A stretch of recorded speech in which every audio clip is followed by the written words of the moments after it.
Existe uma frase, 8 palavras só. Está escondida no meio de um capítulo que quase ninguém para ler com atenção.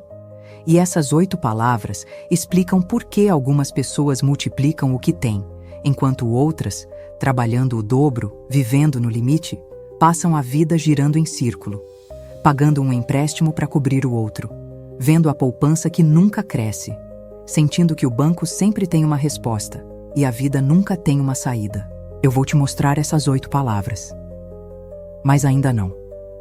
Antes de te mostrar, eu preciso que você entenda uma coisa que, eu posso garantir, ninguém te contou sobre dinheiro, sobre fé e sobre o motivo real pelo qual a provisão entra na vida de uns e foge da vida de outros. Não é sorte, não é só esforço. E eu sei que isso incomoda, porque te ensinaram a vida inteira que suor é tudo. É um padrão. Um padrão que está dentro da Bíblia há mais de 2000 anos, escondido à vista de todos, em hábitos tão simples que a maioria passa os olhos e segue adiante, sem nunca os praticar de verdade. Eu só comecei a entender esse padrão depois de anos estudando não apenas as Escrituras, mas também escritos de mulheres como Florence Scovel Shinn. Ela, no início do século passado, já falava de algo que a igreja tradicional demorou a aceitar, que existe uma lei, espiritual, antiga, silenciosa, que rege o que entra e o que não entra na sua vida. Respire. Antes de continuar ouvindo isso, eu preciso que você pare, por um instante, o que está fazendo. Não é hora de lavar a louça enquanto me escuta de fundo. Não é hora de rolar o feed com a outra mão. Isso aqui é para você. Só para você, hoje. Porque eu vou te contar sobre 7 hábitos. 7. Nenhum a mais, nenhum a menos. 7 comportamentos que se repetem, de forma quase suspeita, na vida de quem as Escrituras chamam de bem-aventurado.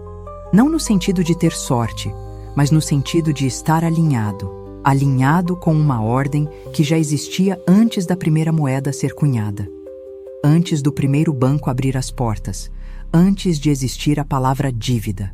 E o primeiro hábito vai te incomodar, porque ele é simples demais para ser levado a sério e profundo demais para ser praticado por qualquer um. Mas guarda uma coisa, antes da gente começar. Desses 7, existe só um, que quase ninguém pratica de verdade. Não porque seja complicado, mas porque ele exige a coisa mais difícil de entregar: o controle. Eu vou te mostrar qual é no final desse vídeo. Fica comigo até lá. Antes de eu te contar qual é, me diz uma coisa nos comentários com toda sinceridade. Você sente que o dinheiro foge de você ou que você é quem está fugindo de olhar para ele de frente? Escreve a primeira palavra que vier à cabeça, sem pensar muito. Eu quero ler. Agora, vem comigo. Hábito 1. A gratidão como decreto. A primeira coisa que eu preciso te dizer é que gratidão, na Bíblia, nunca foi sobre boas maneiras. Não é sobre agradecer porque é educado. É sobre declarar uma realidade antes dela aparecer. Em Filipenses, está escrito que devemos apresentar nossos pedidos com ação de graças, não depois da resposta chegar, antes. A gratidão vem primeiro. Ela não é a reação ao milagre. Ela é o convite para ele. Eu não agradeço pelo que já tenho apenas. Eu agradeço pelo que ainda está vindo. Eu não espero a conta bancária mudar para começar a ser grata. Eu sou grata, e é a gratidão que muda a forma como eu vejo a conta. Você já parou para perceber que reclamar de dívida é repetir a palavra dívida? Que reclamar de pouco é repetir a palavra pouco?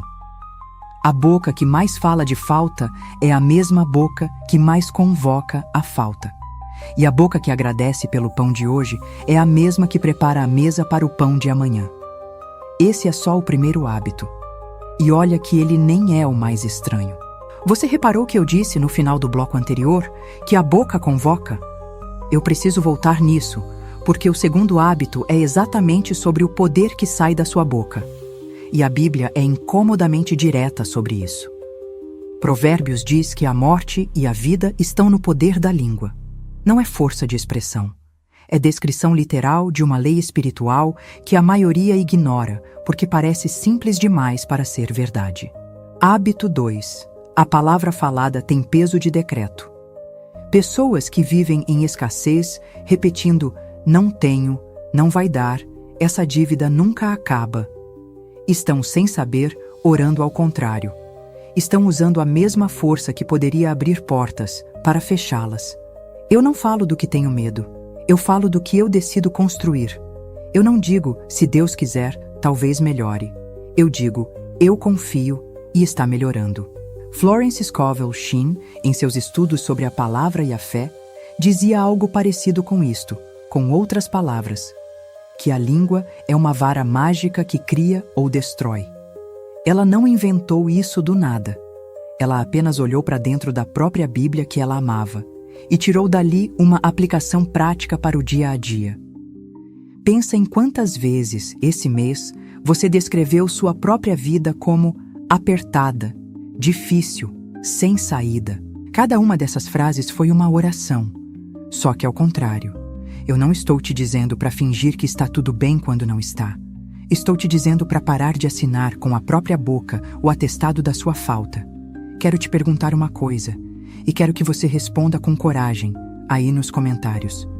Qual frase você repete sobre dinheiro, sem perceber, quase todos os dias? Escreve exatamente como você fala, sem filtro. Eu vou ler. Eu quero te dar um exemplo bem simples, do dia a dia, para você sentir isso na prática. Repara na diferença entre dizer, esse mês não vai dar para pagar tudo, e dizer, esse mês eu vou organizar o que entra, com calma. As duas frases descrevem, talvez, a mesma realidade financeira. Mas elas plantam sementes completamente diferentes. A primeira planta medo.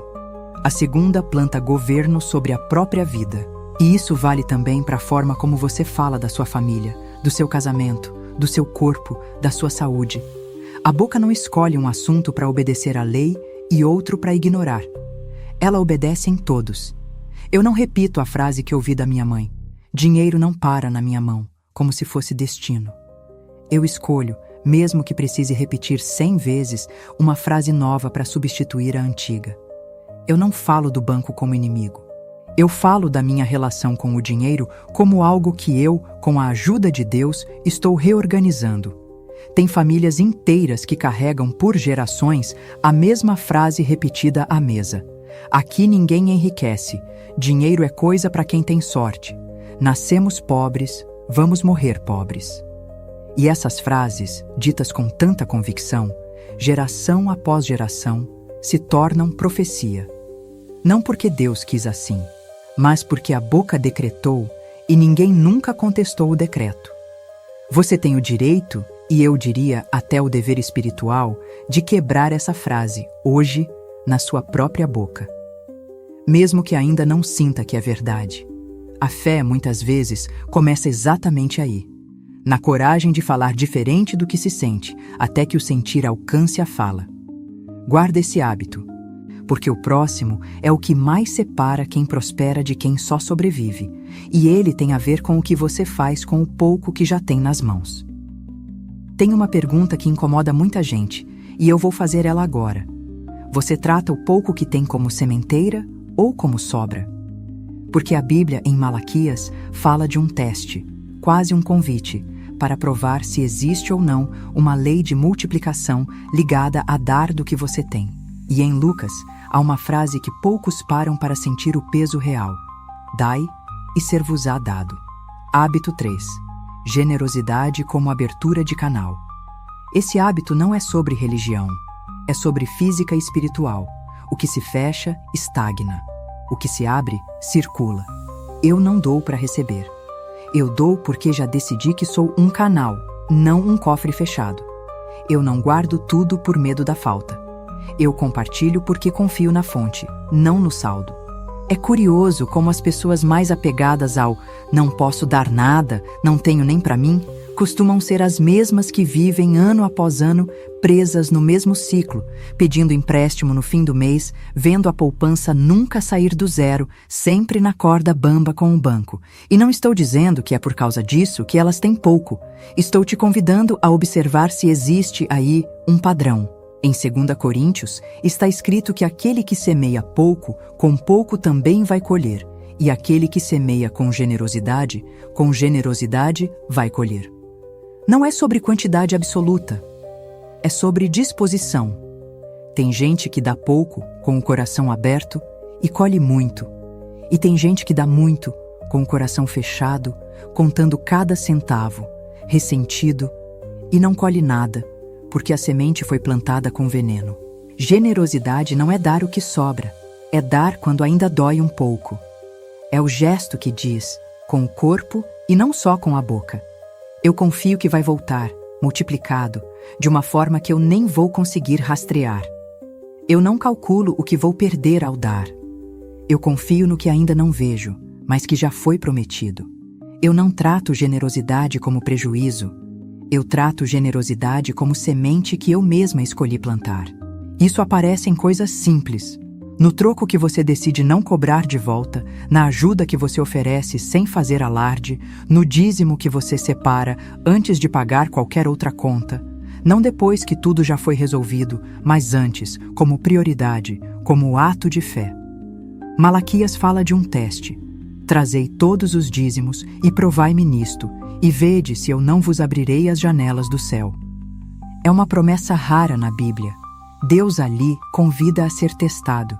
E quem já viveu isso de verdade sabe que não é sobre religião, é sobre lei. Antes de seguir para o próximo hábito, eu preciso te pedir uma coisa, com o coração. Se esse vídeo está fazendo sentido para você até aqui, escreve um comentário sincero contando qual desses 3 primeiros hábitos mais bateu em você. Não precisa ser bonito, precisa ser verdadeiro. E se tem alguém que você ama, que vive reclamando de dinheiro o tempo todo, sem perceber o próprio padrão, manda esse vídeo para essa pessoa agora, antes de esquecer. Porque o 4º hábito é sobre algo que vai contra tudo que te ensinaram sobre se esforçar mais. Eu sei que isso vai parecer estranho para quem foi criado ouvindo que dinheiro só vem com cansaço, com sacrifício, com a testa sempre franzida. Mas existe um versículo em Mateus que diz: buscai primeiro o reino de Deus e a sua justiça, e todas essas coisas vos serão acrescentadas. Repara na ordem. Não diz trabalhe primeiro, depois Deus completa. Diz busque primeiro, e o resto se organiza. Hábito 4. Descanso como ato de fé, não de preguiça. Eu não digo que trabalhar é errado. Estou dizendo que existe uma diferença entre trabalhar com fé e trabalhar com pânico. E o pânico, esse sim, afasta. Eu não corro atrás do que é meu como quem foge de um buraco. Eu caminho até o que é meu como quem já sabe o caminho. Eu não trabalho para provar que mereço. Eu trabalho porque já decidi que recebo. Tem gente que vive em estado de alarme financeiro permanente, pensando em dívida ao deitar, pensando em conta ao levantar, calculando o extrato do banco antes até de orar. E esse estado de alarme constante, além de adoecer o corpo, fecha exatamente o canal de criatividade e clareza que você precisaria para encontrar uma saída. O Salmo 127 diz, sem rodeios, que é inútil levantar de madrugada e dormir tarde só pelo trabalho cansativo, porque ao seu amado ele dá enquanto ele dorme. Isso não é um convite à preguiça, é um convite à confiança. Pensa em quantas decisões importantes da sua vida você tomou no meio do desespero, com pressa, com medo de perder a oportunidade. E quantas dessas decisões, no fundo, você se arrepende até hoje. O desespero é um péssimo conselheiro financeiro. Ele te faz aceitar empréstimo com juro impossível. Te faz comprar o que não precisa só para aliviar a ansiedade por um instante. Te faz tomar decisões pequenas, no susto, que custam caro depois, lá na frente. Eu não decido no susto. Eu decido depois de respirar, de orar, de esperar a clareza chegar. Eu não confundo pressa com produtividade. Eu confundo, sim, descanso com confiança, porque ele é exatamente isso. Existe uma diferença enorme entre se planejar e se desesperar. Planejamento é fé em movimento. Desespero é medo disfarçado de ação. Antes de eu te falar do quinto hábito, deixa eu te contar algo que talvez você precise ouvir hoje. Um convite. No meio do caminho, eu recebo todos os dias mensagens de pessoas que dizem a mesma coisa. Eu sei tudo isso, mas não consigo sentir. Sabem da teoria, mas o corpo continua tenso. A mente continua presa em trauma antigo, em mágoa de infância, em crença que nem é sua. É da sua mãe, da sua avó, repetida geração após geração. E foi por isso que, depois de muito estudar e muito viver, eu organizei um material simples chamado Visualização Profética. Não é um curso, não é uma teoria a mais para você acumular na cabeça. São 90 dias de orações guiadas, de visualização, de limpeza espiritual, um caminho diário para soltar, pouco a pouco, aquilo que pesa. Mágoas antigas, crenças de escassez, medo, traumas que nunca foram nomeados. Um convite para, dia após dia, alinhar sua energia interior com a vida que você já decidiu viver. Eu não vou insistir nisso agora. Só queria que você soubesse que existe, caso o seu coração esteja pedindo algo mais prático que palavras. Vem comigo para o próximo hábito, porque ele revela algo que você faz todos os dias sem perceber e que está, agora mesmo, moldando o seu futuro financeiro antes mesmo dele chegar. Eu quero te fazer uma pergunta e quero que você responda com sinceridade, só para você mesma. Quando você pensa no seu futuro financeiro, a imagem que vem é de alívio ou de mais aperto? Porque a imagem que você carrega por dentro, repetidas vezes, sem nem notar, é a que você está, lentamente, construindo por fora. Hábito 5. Visualizar como quem já recebeu. Em Marcos, há uma frase que parece impossível. Tudo o que pedirdes em oração, crede que recebestes e tereis. Não diz credes que vai vir. Diz credes que já recebestes. O verbo está no passado, como se a fé verdadeira não esperasse o futuro, ela já vivesse dentro dele. Eu não visualizo o que eu quero ter. Eu visualizo como alguém que já tem. Eu não imagino um dia vou quitar essa dívida. Eu sinto agora o alívio de já estar livre. Foi exatamente esse princípio que Florence Scovel Shinn levou a sério, décadas atrás, quando ensinava que a imaginação é a tesoura que corta a forma do nosso destino. Ela não estava inventando uma filosofia nova. Ela estava, à sua maneira, comentando algo que já estava escrito há séculos. Que a fé é a certeza das coisas que se esperam, a prova das coisas que não se veem. Reparou? A prova vem antes da coisa aparecer, não depois. Lembra das 8 palavras que eu prometi te mostrar lá no início desse vídeo? Chegou a hora. Aqui estão elas. Crede que já recebestes e isso é vosso. 8 palavras. E elas resumem tudo o que estamos construindo aqui, hábito por hábito. Não é sobre esperar o milagre lá na frente. É sobre decidir agora que ele já é seu. Isso muda tudo na forma como você lida com banco, com extrato, com aquele boleto que vence. Porque enquanto sua mente só visualiza atraso, conta vencida, ligação de cobrança, você está, sem querer, ensaiando esse roteiro todos os dias. E o que se ensaia, com o tempo, vira palco. Deixa eu te dar um exercício simples que você pode levar para hoje à noite, antes de dormir. Por 2 minutos, antes de fechar os olhos, imagina o extrato do seu banco com um número que te traga paz. Não precisa ser um número absurdo, irreal. Precisa ser um número que, se aparecesse ali, faria você respirar mais fundo de alívio. Sente esse alívio agora, antes dele existir de fato. Sente o ombro relaxando, sente a testa desenrugando. Isso, repetido noite após noite, não é fantasia. É treino. É o mesmo princípio que um atleta usa antes da competição, visualizando a vitória antes do corpo correr. Eu não fico repetindo o número que me assusta. Eu escolho, todos os dias, sentir o número que me traz paz, antes mesmo dele chegar. Eu não vivo no extrato de hoje como sentença. Eu vivo na visão do extrato de amanhã como promessa já recebida. Tem uma diferença grande entre desejar e visualizar. Desejar é olhar para a falta e querer que ela suma. Visualizar, no sentido que estamos falando aqui, é se colocar por dentro no lugar de quem já não tem mais aquela falta. É uma postura. Não é fingimento, é antecipação de fé. E quanto mais você pratica isso, com calma, sem cobrança, mais natural fica sentir o alívio antes da prova chegar. Comenta aqui embaixo qual imagem você vai escolher visualizar a partir de hoje sobre o seu dinheiro. Escreve como se já fosse verdade. Eu quero ler frase por frase. E se lendo isso, você sentiu um aperto familiar no peito, não passa direto. Esse aperto tem nome. E ele é exatamente o assunto do próximo hábito. Tem uma palavra que aparece o tempo inteiro quando se fala de dinheiro, mas que poucos relacionam com o espiritual. Dívida.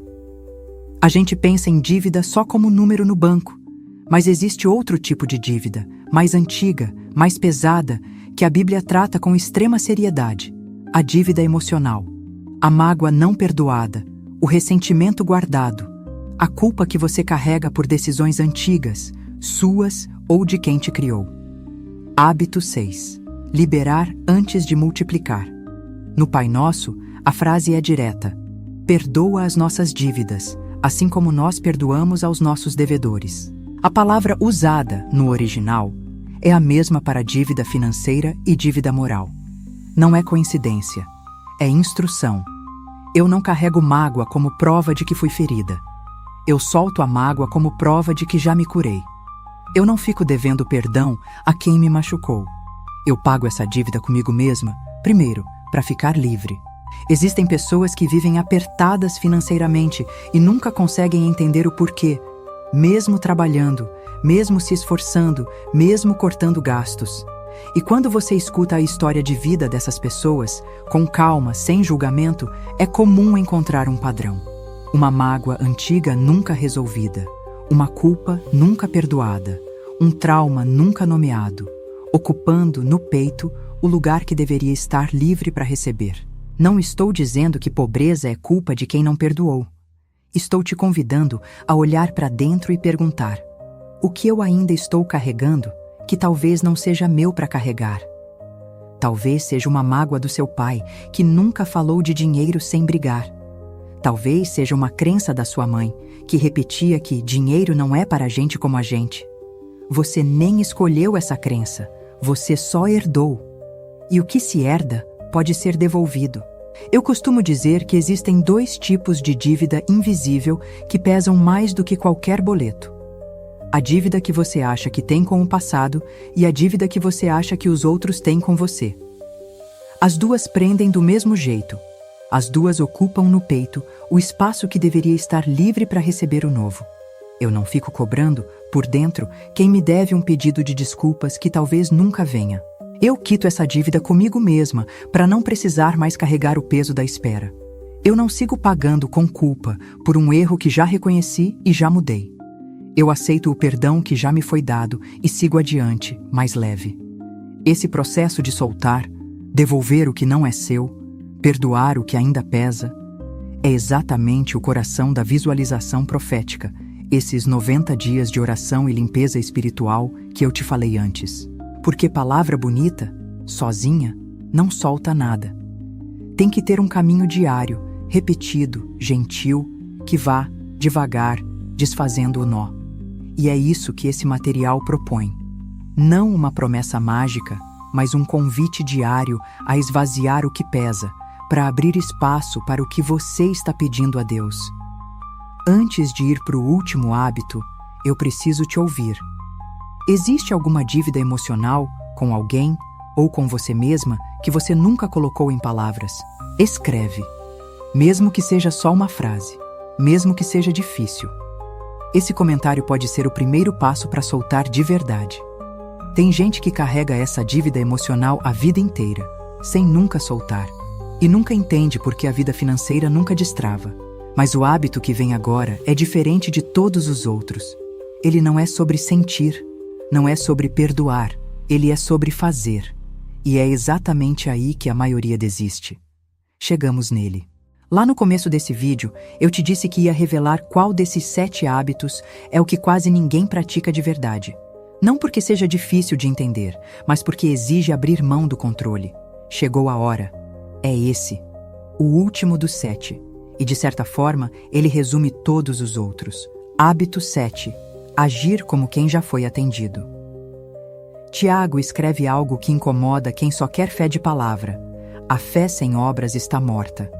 Não basta visualizar, não basta agradecer, não basta perdoar, se você continua agindo todos os dias como alguém que não tem nada esperando por ela.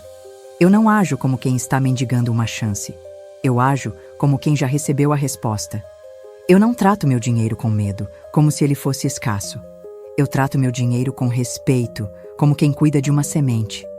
Isso aparece em coisas pequenas. Na forma como você organiza o pouco que tem, mesmo sem sobrar muito. Na forma como você fala do seu salário, do seu extrato, da sua poupança, mesmo que ainda esteja pequena. Quem já recebeu, cuida do pouco com cuidado de quem espera mais. Quem ainda não recebeu por dentro, trata o pouco com descuido, como quem já desistiu. Você já reparou que tem gente que, mesmo ganhando bem, vive sempre no vermelho, sempre pedindo empréstimo, sempre devendo ao banco, porque por dentro ainda vive como quem não tem? E tem gente que, com pouco, organiza, guarda, multiplica, porque já decidiu, por dentro, agir como quem tem. Agir como quem já recebeu não é fingir riqueza que você não tem.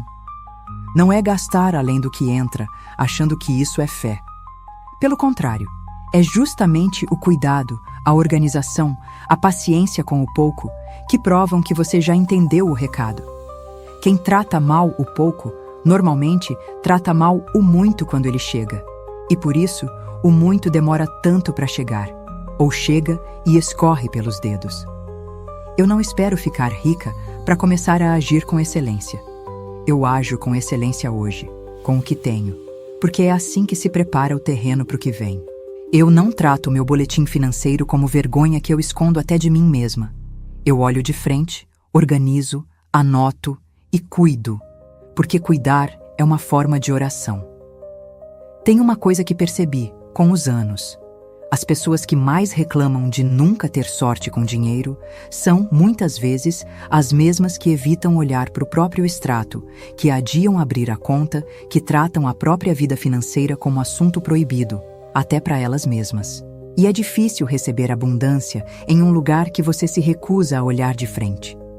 Eu não evito olhar para o que está difícil. Eu olho, anoto, organizo, e é exatamente aí que a clareza começa a abrir caminho. Esses 7 hábitos, juntos, não são uma fórmula de sucesso instantâneo. Ninguém aqui está te prometendo riqueza da noite para o dia. Estou te mostrando um padrão antigo, bíblico, que atravessa séculos. Gratidão, palavra, generosidade, descanso com fé, visualização, perdão e ação como quem já foi atendido. Se você sentiu que precisa de ajuda para viver esses 7 hábitos todos os dias, não só entender, viver, é exatamente para isso que existe a visualização profética. 90 dias de orações e visualizações guiadas. Um dia de cada vez, para você ir, com calma, alinhando o que você pensa, o que você sente e o que você decide receber. Não é mágica. É repetição com intenção, dia após dia, até que vire parte de quem você é. Comenta aqui embaixo, com toda honestidade, de 1 a 7, qual desses hábitos você já vive? E qual você sente que mais precisa começar hoje? Eu vou ler cada comentário. E antes de eu fechar esse vídeo com você, preciso te contar uma última coisa. Você chegou até aqui. E isso já diz alguma coisa sobre você. Que parte de você está cansada de viver no automático, repetindo o mesmo padrão de falta, e quer, de verdade, alinhar a vida com algo maior. Eu não vou te dizer que, a partir de hoje, tudo muda. Isso seria mentira, e eu não vim aqui para te enganar. Eu vou te dizer outra coisa, mais verdadeira. A partir de hoje você sabe. E quem sabe, não pratica mais a ignorância. Só pratica, ou não, a escolha. Eu não sou quem implora pela vida que eu quero. Eu sou quem decide todos os dias viver como quem já a recebeu. Eu não culpo o banco, o boleto, o salário pequeno. Eu cuido da minha palavra, da minha gratidão, do meu perdão, e deixo o resto se organizar. Eu não sou quem vive comparando minha poupança com a do outro. Eu sou quem cuida da minha própria semente, no meu próprio tempo. Pode ser que agora você esteja exatamente como estava antes de clicar nesse vídeo, mesmo extrato, mesma dívida, mesmo salário. E está tudo bem. A mudança que importa hoje não é no banco, é em você. É na decisão silenciosa de começar a praticar esses 7 hábitos, um de cada vez, sem pressa, sem cobrança, sem se punir nos dias em que esquecer. Antes de você sair desse vídeo, eu preciso pedir 3 coisas, com o coração aberto. A primeira, escreve, nos comentários, uma frase de gratidão, mesmo que pequena, mesmo que pareça boba, sobre algo que você já tem hoje. Eu quero ver essa lista de gratidão crescer aqui embaixo, com o nome de cada uma de vocês. A segunda, se esse vídeo tocou em alguma parte sua, se inscreve no canal e ativa o sininho, porque eu trago todos os dias um pouco mais desses ensinamentos sobre Bíblia, sobre fé, sobre essa lei silenciosa que rege o que entra e o que não entra na nossa vida. A terceira, pensa em uma pessoa agora que precisa ouvir isso. Pode ser sua filha, sua irmã, sua amiga que vive reclamando de dívida sem perceber o próprio padrão. Manda esse vídeo para ela. Pode ser, para essa pessoa, exatamente a palavra que faltava hoje. Se você quiser dar um passo mais profundo, além de assistir, a visualização profética está aí, esperando por você com seus 90 dias de oração e limpeza espiritual, para quem sente que precisa de mais do que entender. Precisa de um caminho prático para viver isso, dia após dia. Lembra das 8 palavras que abriram esse vídeo? Crede que já recebestes, e isso é vosso. Elas não eram sobre um milagre instantâneo. Eram sobre uma decisão que só você pode tomar, hoje, antes de fechar esse vídeo. Vai em paz. Mas vai, principalmente, como quem já recebeu. Se hoje, enquanto você ouvia isso, alguma frase tocou um lugar antigo, guardado, que você nem sabia que ainda doía, não ignora esse toque. Anota. Reza sobre isso essa noite. Pergunta a Deus o que Ele quer te mostrar através disso. Às vezes, a maior virada financeira da vida de uma pessoa não vem de um aumento de salário, vem de um perdão que finalmente aconteceu, de uma frase que finalmente parou de ser repetida, de um descanso que finalmente foi permitido. E eu te espero amanhã, aqui, para mais um dia desses ensinamentos. E gratidão sempre a vocês que sempre interagem comigo e ajudam nosso canal a crescer. Essa troca é muito importante.